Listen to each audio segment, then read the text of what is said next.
suis tombé dans une addiction.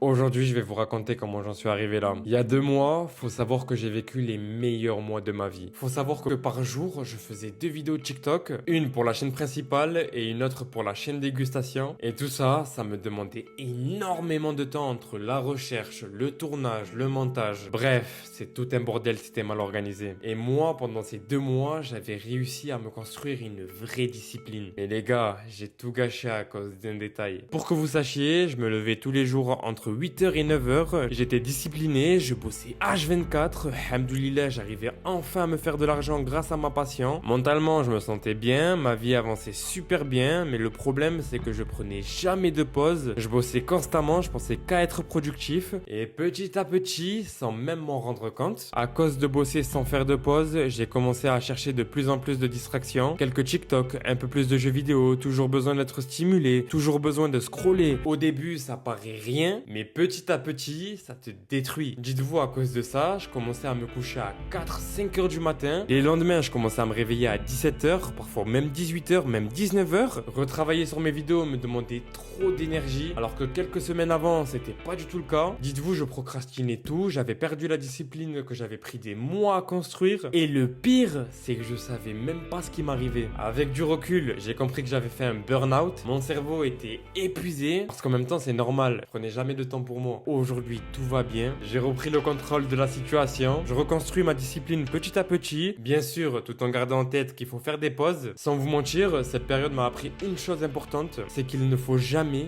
négliger ses besoins. Travailler dur, oui, mais apprenez à prendre du recul sur vous-même. Parce que si vous ignorez votre santé mentale, t'inquiète même pas que ton cerveau il va te freiner lui-même. En tout cas les gars, si c'est pas déjà fait, n'hésitez pas à vous abonner. Tout ce qu'il faut, vous me régaler. Ciao!